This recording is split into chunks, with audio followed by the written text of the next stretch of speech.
As bronze helmets were strapped tight and 8-foot spears were hefted, every warrior understood the odds. Most would die within the hour. But something else burned in their chests beyond fear, a fierce pride that if death came today, it would find them standing free, not kneeling as slaves. The September sun climbed higher, heating bronze to temperatures that burned skin on contact. Across the plain, 25,000 enemies waited professional killers who'd conquered from India to Egypt. Then Miltiades gave an order no Greek general in history had ever issued. At my signal, we run. One decision. 11 minutes of sprinting and fighting. 25 centuries of consequences. The advance began at standard pace. 11,000 men moving as single organism.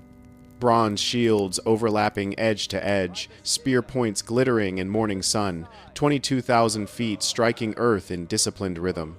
The sound was primal, metal clanking against metal, leather creaking, the collective breathing of thousands of warriors. They covered the first 600 meters at controlled walk, maintaining perfect formation. Persian commanders watched in genuine disbelief. Greeks attacking without cavalry support, crossing open ground where arrows would slaughter them. Datis must have smiled. He ordered archers forward, and Persian archers were legendary, trained from childhood, capable of piercing bronze armor at 200 meters. At 400 meters distance, Persian composite bows bent. The first volleys rose like dark clouds, thousands of arrows climbing, peaking, falling like deadly rain. Greeks raised shields overhead, creating bronze roof. Arrows clattered down with sound like hailstorm. Some found gaps in protection, men fell, screaming, arrows through throats or thighs. But the formation kept moving forward, stepping over fallen comrades without breaking stride. At 200 meters, everything changed. Miltiades raised his spear high and shouted one word that would echo through 2,500 years. Drome, run! The Greeks exploded forward. Not jogging, not quick marching full combat sprint. 11,000 men in 60-pound bronze armor running like their lives depended on speed. Because they did. The ground literally shook from the impact of 22,000 feet hitting Earth simultaneously. Dust rose in enormous clouds. And from 11,000 throats erupted the pain, the Greek battle hymn that Persian veterans had heard before, but never like this, never with such desperate fury. Imagine sprinting a mile in bronze armor under Mediterranean sun, lungs burning, legs screaming, vision tunneling from exertion and fear. But you cannot stop, because the man beside you is your cousin who helped harvest your olives last month. Behind you lies your wife, your children, your city. Ahead waits either glory or death, and the choice will be made in the next 2 minutes. Persian archers had seconds to adjust. Arrows flew flat trajectories now, punching through shields, dropping runners mid-stride, but Greeks came on like bronze avalanche, nothing could stop.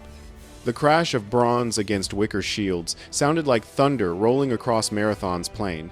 11,000 Greeks hit the Persian line at full sprint, with momentum no static defense could withstand.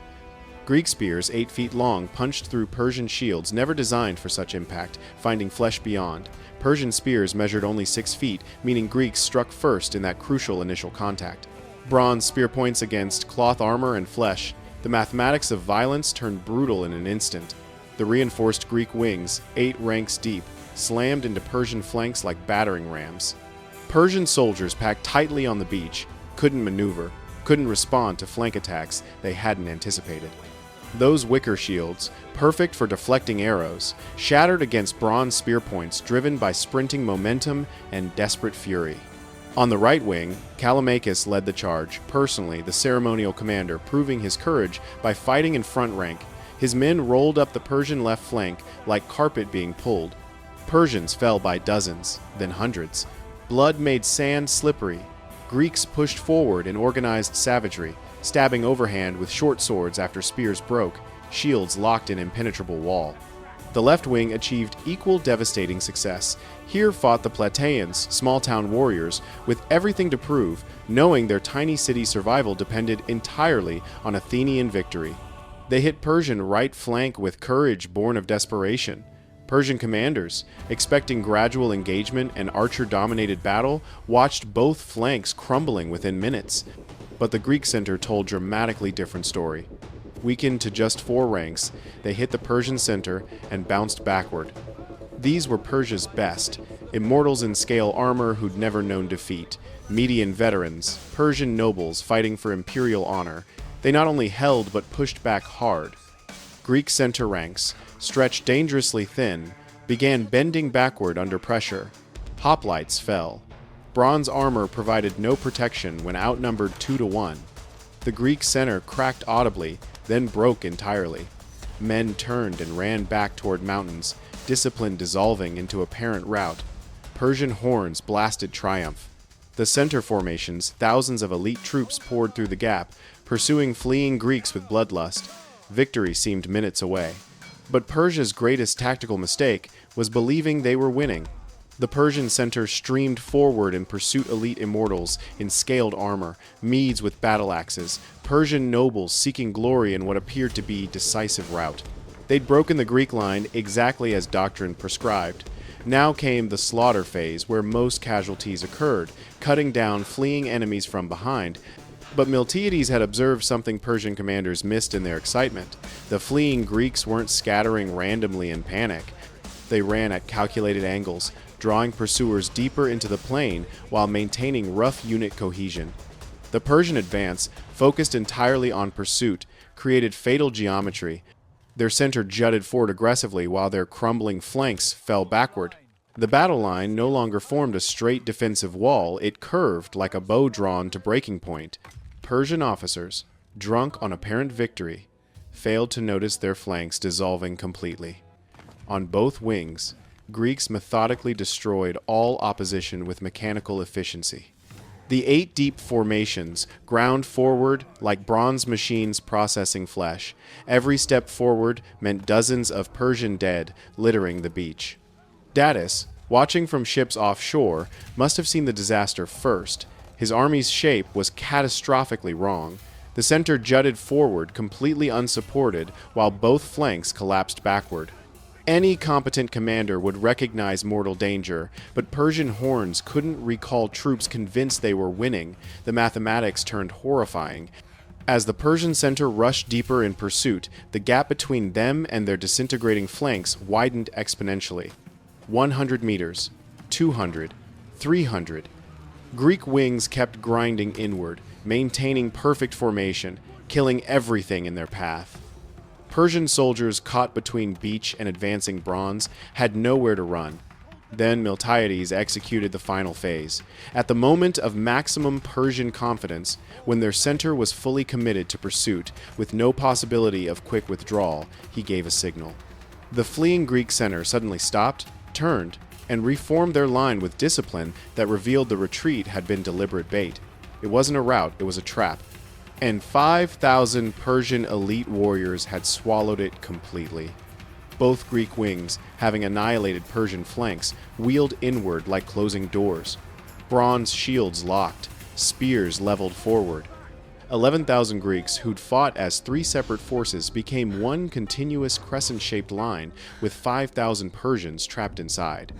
The moment Persians realized their fate must have been pure horror surrounded, cut off from the beach, from ships, from any escape route. The hunters had become the hunted. Elite immortals who'd conquered from India to Egypt found themselves in a closing circle of bronze and death with no honorable way out. Panic rippled through Persian ranks faster than orders could be shouted. Commands in a dozen languages, Persian, Median, Sakai, Bactrian, created chaos instead of coordinated response. Soldiers pressed together so tightly they couldn't raise weapons effectively. Those on the outside tried desperately to break through Greek lines. Those trapped inside tried pushing outward. The result was a compressed mass of humanity being methodically butchered. The killing became mechanical, almost industrial. Greeks maintained iron discipline. Fresh fighters rotated to front ranks as exhausted men stepped back, a rotation system ensuring continuous killing efficiency. 8-foot spears stabbed downward into the packed mass. Pulled back bloody, thrust again. Persian dead piled so high they became obstacles, forcing Greeks to climb corpses to continue the slaughter. Blood soaked into sand until Marathon's beach turned to red mud that would stain the shore for months. 10 Persians died every second. The number seems mathematically impossible until you understand the geometry. 5,000 men compressed into space meant for 1,000, surrounded by bronze walls inexorably closing inward. No room to fight effectively, no room to run, only room to die. Individual Persian soldiers showed incredible courage, small groups attempting breakout charges, attacking Greek lines with desperate fury. But bronze discipline held. When Persians pressed one section, neighboring Greek units pivoted to support, maintaining the crescent's integrity. The trap tightened with geometric inevitability. Here's where Persian strength became fatal weakness. Their diversity meant linguistic chaos. Greeks fought beside lifelong neighbors, speaking one language, understanding one set of commands. Persians mixed dozens of nationalities who couldn't coordinate, couldn't understand officers' conflicting orders, shouted in different tongues. 5,000 elite soldiers, the cream of Persian military power, died in roughly 30 minutes less time than it takes to run 5 miles.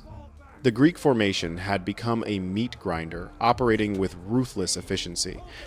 As Persians realized the trap's totality, someone screamed one word that changed the battle's final phase: the ships. It rippled through trapped ranks. The only possible salvation lay in reaching galleys drawn up on the beach. The disciplined encirclement exploded into chaos as thousands simultaneously tried reaching the sea. But between the plain and beach lay marshland, firm enough for orderly crossing, but treacherous for panicked flight. Thousands hit the swamp simultaneously. First ranks stumbled into knee-deep muddy water, weighted down by armor and weapons. Those behind, pressed by Greek pursuit and their own panic, pushed forward, creating a crush. Men fell, were trampled, drowned in water barely deep enough to cover their faces. The swamps became a death trap, more effective than Greek spears. Greeks, who'd trained on this terrain for 5 days, knew where firm ground lay. They pursued along solid paths, while Persians floundered through deepest muck. Hoplites stood at swamp edges, methodically spearing strugglers like fishermen harvesting a trapped school. The pursuit to ships became democracy's final exclamation point. Led by Miltiades, Greek formations hit the beach, organized and lethal. They caught Persians between swamp and sea, continuing the systematic slaughter. 7 Persian ships fell to Greek assault hoplites wading into surf, grabbing vessel sterns while Persians desperately tried pushing off. One ship packed with Persian nobles was dragged back to shore, its passengers massacred.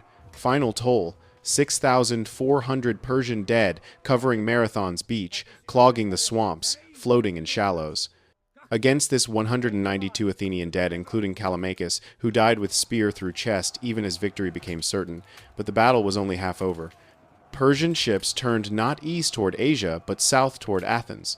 While the Greek army stood at Marathon, Persians would sail around and take the undefended city. Miltiades understood instantly. The Greeks began history's most consequential forced march, 26 miles in bronze armor under Mediterranean sun. They arrived just as the Persian fleet approached Athens. Seeing the same bronze ranks that had destroyed them at Marathon, Persians sailed home without landing. Democracy survived. Western civilization was saved by farmers who'd learned they could defeat empires. The Battle of Marathon proved forever that the strength of free men defending their homes exceeds any advantage in numbers, equipment, or professional training. 192 Greeks died to save not just Athens, but the entire trajectory of Western thought. Without Marathon, there is no Socrates questioning reality, no Plato writing philosophy, no Aristotle teaching logic, no Alexander spreading Hellenistic culture, no Roman Republic modeling Greek democracy. The scientific method, rational inquiry, individual human dignity, every foundation of Western civilization balanced on bronze spear points crossing Marathon's plain on one September morning. What shocked you most? The vanishing cavalry? The double envelopment trap? The fact that 192 deaths saved democracy itself? Share your thoughts below. And if you want more battles where impossible odds were overcome through brilliant tactics and unbreakable will, subscribe to Flow of History and hit that notification bell.